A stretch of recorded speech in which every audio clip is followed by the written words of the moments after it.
a lot about all of that. So I'm really excited. He's going to talk to you. He was a former candidate for Congress in Washington State when we lived there. And I'm just so proud of him every single day. And I know he's going to tell you some really great stuff. So, Matthew Burke.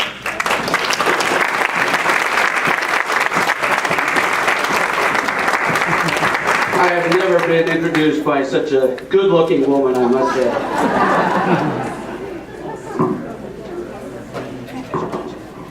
How many of you think that taking over the U.S. Senate for the Republican Party is the answer to all of our problems? No. We've been there, haven't we? Taking it over is not going to. The Republican Party held all three, the House, the Senate, and the presidency between 2003 and 2007. It should have been nirvana. We had Bush in the presidency. We had a Republican-controlled House. We had a Republican-controlled Senate. Let's look at the results.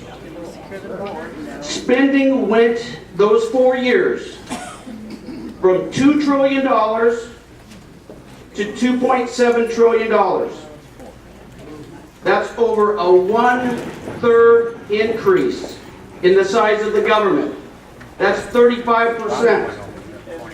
In the 8 years of a Republican presidency, of which 4 of those he held a complete dominance for his party, government spending went from $1.8 trillion to $3 trillion.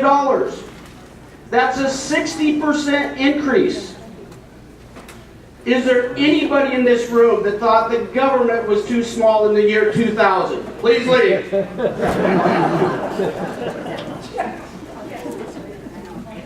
Now, Barack Obama, he gets a lot of heat for his spending. Let's just look at the facts. Spending under Barack Obama has grown from $3 trillion to $3.7 trillion. That's 27%. That's about a 4% increase per year. Bush grew it by 7% per year. If you think that electing the same kind of rhinos is going to give us different results, we are being naive. We are being played by both parties. We cannot continue down this road any further. I contend there are already 3 basic political parties in America. There is what used to be called the Democrat Party, which is now the Communist Party USA.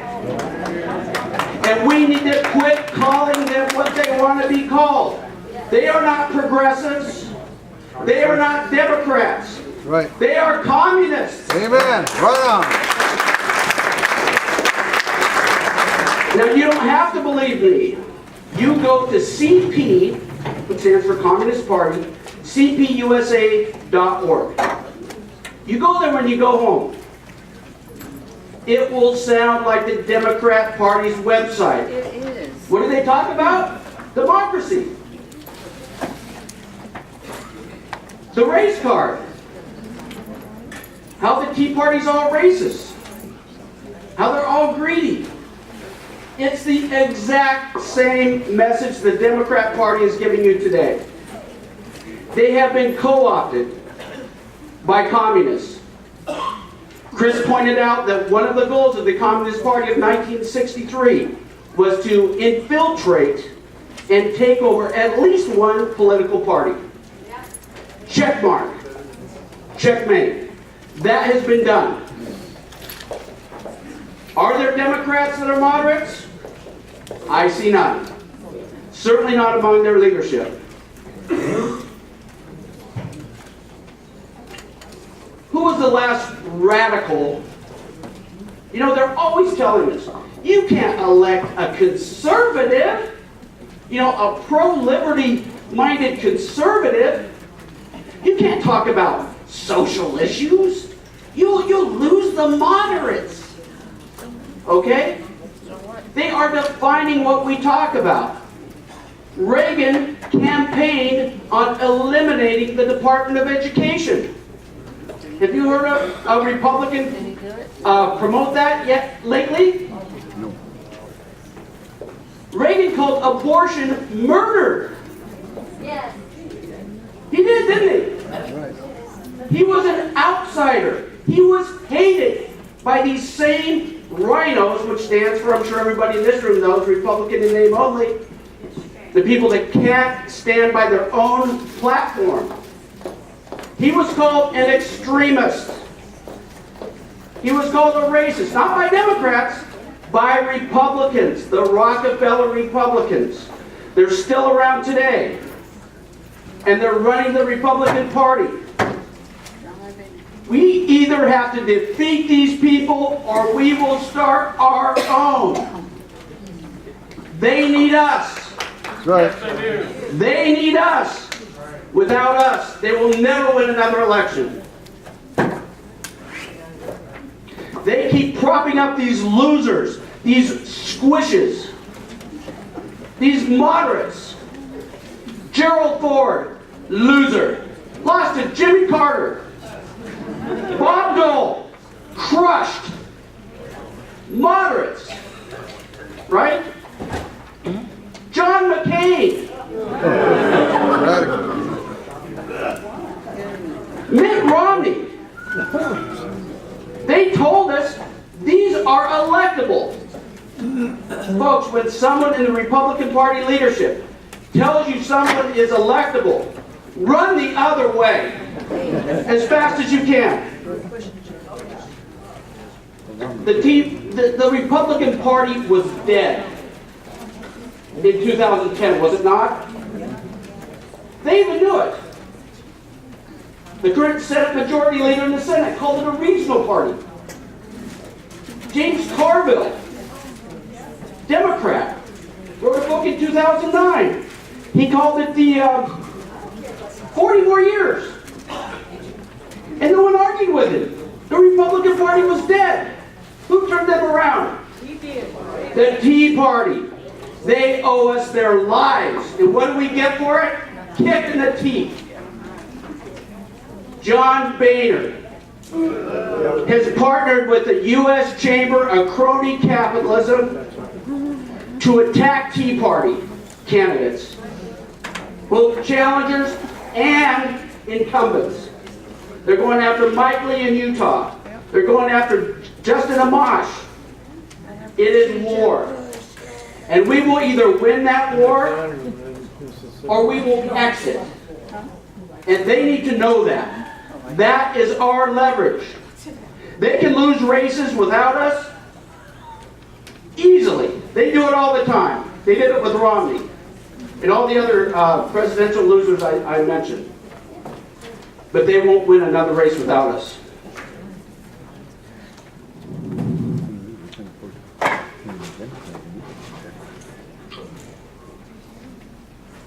Now we have to call the left communists. We can't call them progressives anymore.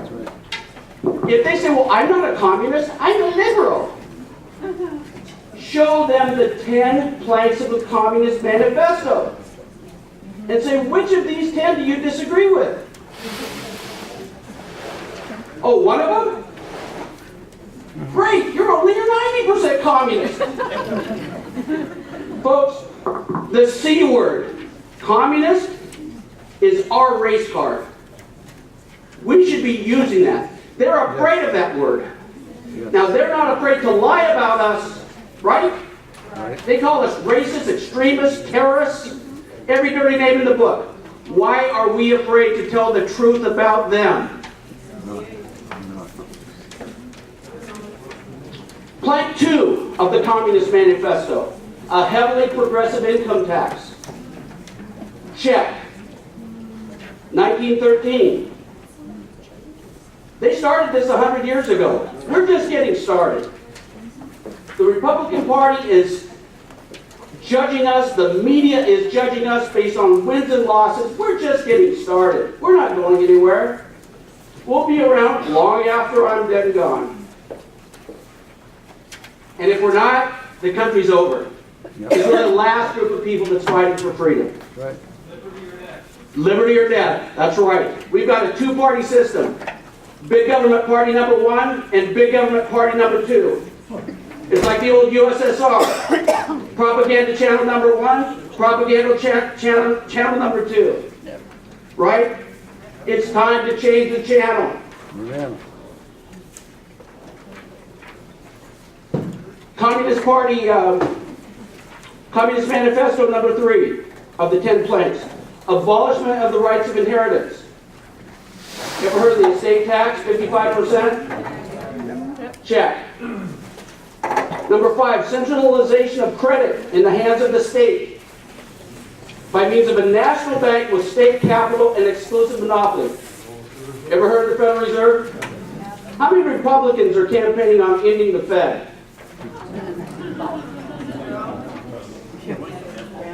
Yeah, Justin DeMoss, the one they're attacking. Ever heard of Dodd-Frank? Sarbanes-Oxley. How many Republicans are campaigning on doing away with Dodd-Frank? Do you feel represented?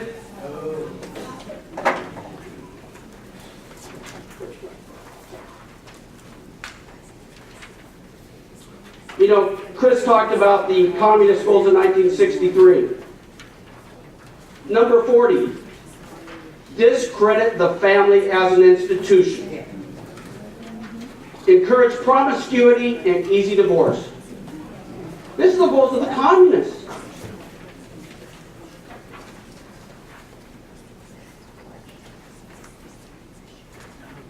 Number 36 of the communist goals in 1963, infiltrate and gain control of unions. How about this quote? Andy Stern, SEIU president, 2010. Workers of the world, unite! You know who else said that? Karl Marx.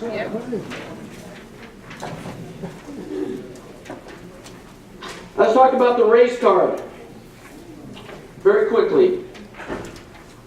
LBJ said, this is the great civil rights leader of the Democrat Party.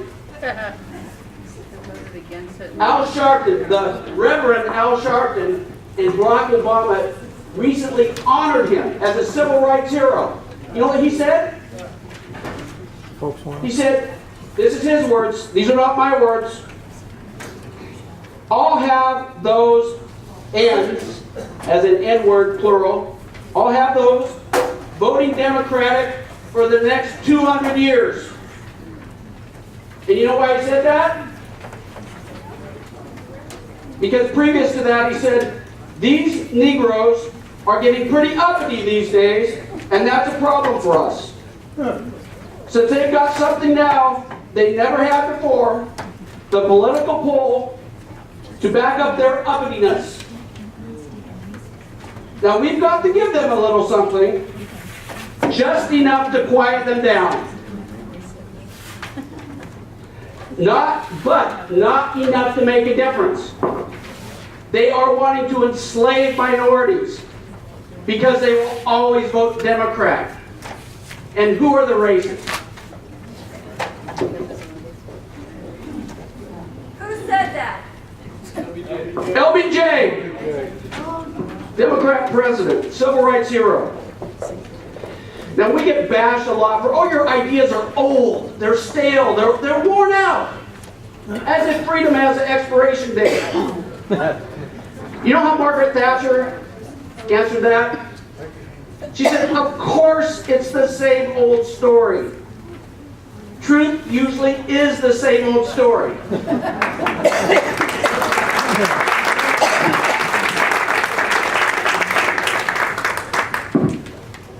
And with that, my wife has told me time's up.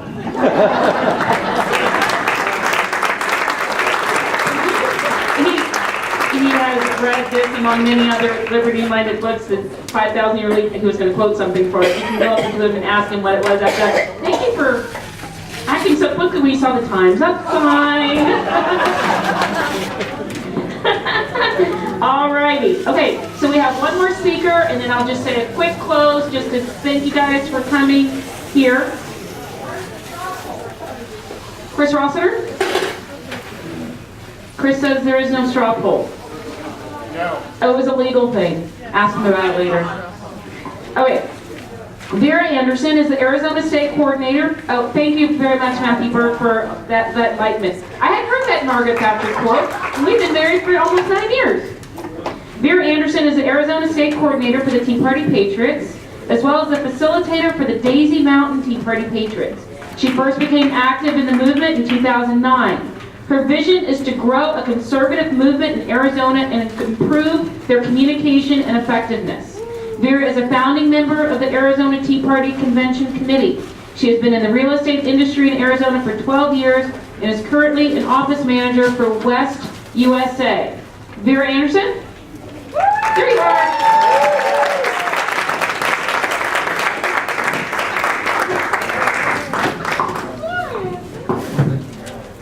Well, I get to wrap it up today, so I want to tell you a little bit how I feel like that we got started. And several of us have been meeting, well, the Tea Party Patriots just had their 5-year anniversary in February. So we're pretty new organizations, and our Tea Party is about 4.5 years old now. But for almost 4 years, I think we've been meeting once a month. The Tea Parties, about somewhere between 12 and 7 groups, once a month up in the Cottonwood area. We formed a coalition, and there's several of us that are here today that go to that faithfully every month. What we've done is we got to know each other, Shirley, Ron, a bunch of us, and we got to know each other, and we got to work together, and I'm always a face-to-face person, so that's been really good. And sometimes people say, well, we don't get anything, we don't do anything. But I just want to tell you something. I think we was really successful in that coalition. And I don't know if Jose's here or he's already left for the day. But he's developed what we call rapid response. He watches the bills that come up for vote. And he puts an email, he was putting an email at the time out, and we would put it out to our groups, and we could send faxes, we could email, we could call our legislatures and tell them we wanted to vote yes or no. So, you know, that is really kind of developed more, but we found out that if you sign up at the Capitol, and you have to go in person to sign up at the kiosk down there, then you can go anywhere you're at your home computer, and you can make a comment right into the public record as if you were there. So we took the emails from like Shirley's group in Payson and from Flagstaff and different groups, and what we did is Jose would go down there and enter them into the kiosk so those people would have access to this.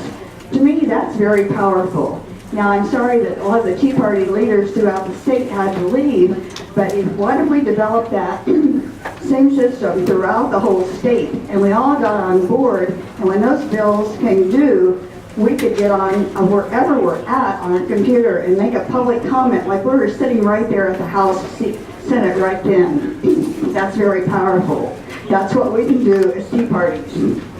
So I think that was kind of like the beginning in my respect of building coalitions, working together. And then one day I had a conversation with Ted Farmer, and he's sitting way back there in the room. And we decided that, well, it's time to do a coalition on the west side of the valley. So a group of us got together, and then I think about after the second or third time we got together, Ted and Chris and I met and said, it's time, we can't wait any longer. We have to put together a state meeting for everybody. And that's how our state meeting came about. And I think it's so important that we start really working together. We network. There's got to be a way that we can all communicate with each other. When I started trying to find Tea Parties to invite to this event, you guys are really hard to find. Even our Tea Party Patriots website, you go on there, half the groups don't even exist anymore. Or they're just not there, and you can't find them. And so we identified about 30 groups through a little digging and hard work of getting those. So tried to get the word out to as many groups throughout the state as we could. So if anybody didn't get the word, it's because we couldn't probably find you. So I think that's one of the things that we have to do. We have to build that network. And if anybody has suggestions on how we can go forward with that, I'm not really crazy about us getting on Facebook and trying to communicate or email even, because, maybe we don't want everybody to know what we're doing all the time. Because one of the things that I found that, it was really disturbing to me was, I brought a couple of books because I love to read. How many has read Extortion? You've got to pick up this book by Peter Schweitzer, because if you read this, you understand Washington. It's one big cesspool. And they're all in it together. It doesn't matter what party. They're working against us. The other book that I just read, I've got unfinished. Mary Ann Ferrari gave me this one to read because it's called Takeover.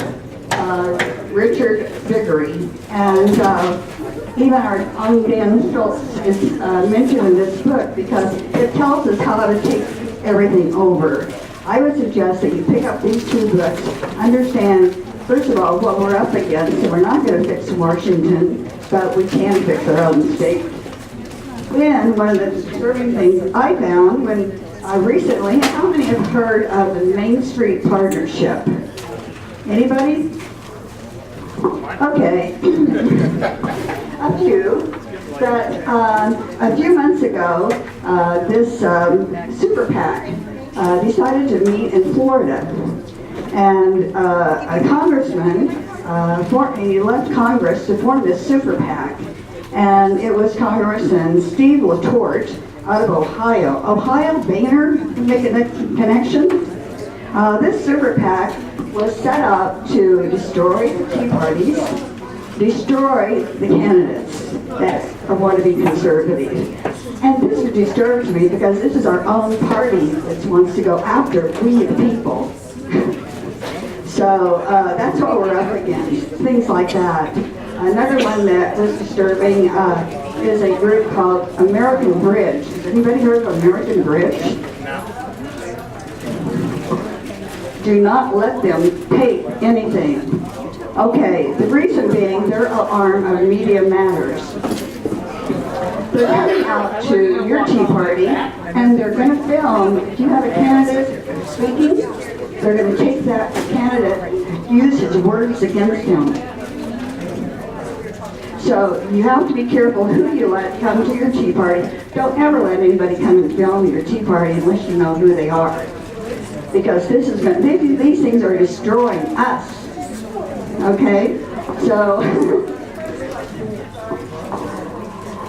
the first group is, and you Google it and look it up right now, their website looks really clean. I saw it before they changed it.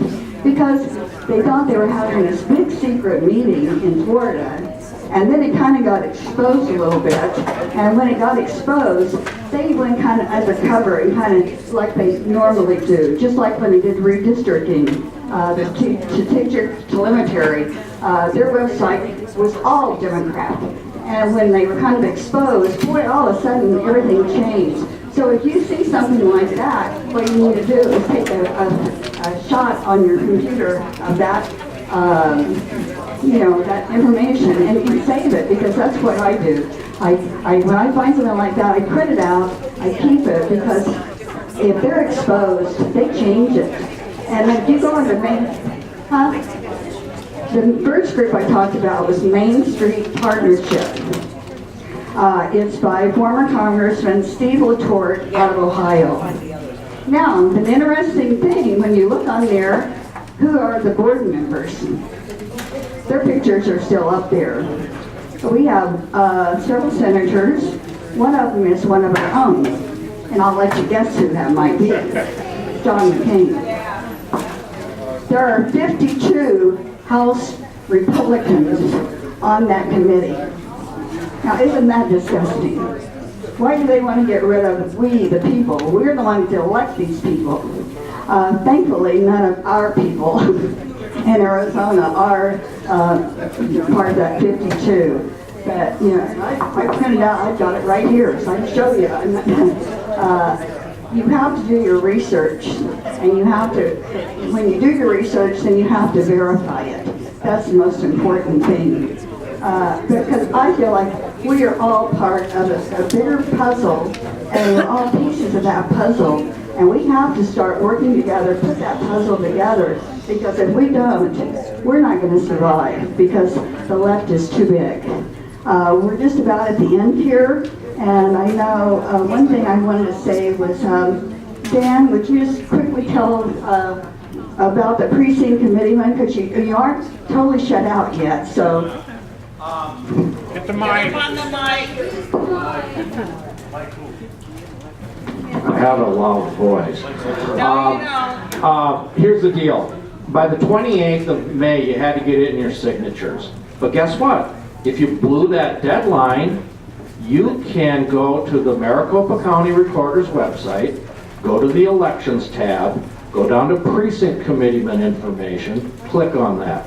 That'll take you to where the form is to download and print out a one-page affidavit of candidacy for write-in and nomination.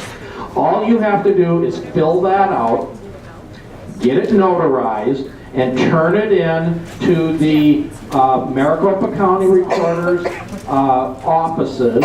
There's one in Mesa, there's one in downtown Phoenix, and then you'll be on the ballot as a write-in candidate. Okay, now here's the way it works. 40% of the 724 precincts in Maricopa County, at least with respect to the Republican Party, have 0 precinct committeemen. Okay? Last go around in 2012, of the 724 precincts, only 84 had contested elections countywide. That means that probably there's a vacancy in your precinct. You don't even need to look that up. But you can look that up too on another spreadsheet that they have. You can figure out whether or not there's a vacancy. Or call your legislative district committee chairman and ask them, is there a vacancy? If there is, that's all you have to do. Download the form, fill it out, get it notarized, turn it in, and you'll be on the ballot. And then you can actually go to the meeting in December and vote for the leadership of your legislative district. The reason that the Republican Party isn't conservative enough, for some of you people who complain about it all the time, is because there aren't enough conservatives in it. So if you're not in it, get in it and change it and make it more conservative. Thanks. One of the things that we did several months ago is I had a meeting, and I was going to meet with the Republican chairman and set up a meeting, so that I brought in all the Tea Party leaders we could, and we had a meeting with the Republican Party. And after that meeting, I really realized the difference between the Republican Party and the Tea Party. We're on the same tracks, but we're not working together. And they want to, like several people have already said, they want to use us for their work, but I don't think they're willing to give on our side. So, you know, what we have to do is get in there, and like Dan said, we have to take over. We have to take over the Republican Party as conservatives, and it's not good enough for me to just elect a Republican any longer. They have to be principled conservative, or we're not going to make any difference whatsoever. So, I hope everybody enjoyed today, and I want to really say appreciate all the sponsors, because one thing that we did when I first met with Chris and Ted is that we contacted our sponsors, and every one of them spoke up and said, whatever it takes, let us know. And they were so willing to come and help us put together this event in a very short period of time. So I want everybody to give a round of applause for all the sponsors.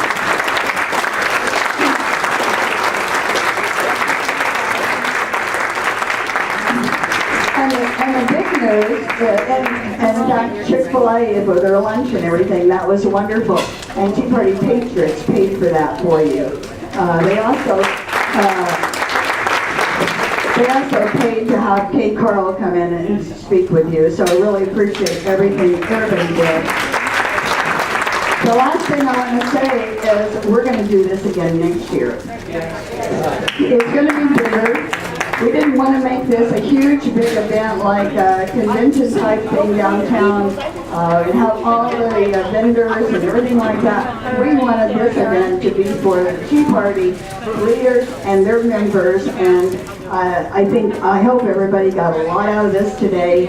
And next time, get involved with us, help out, bring your expertise to us so we can make a bigger event for next year. And we'll see you next April, May, the end of May. All right, thank you very much.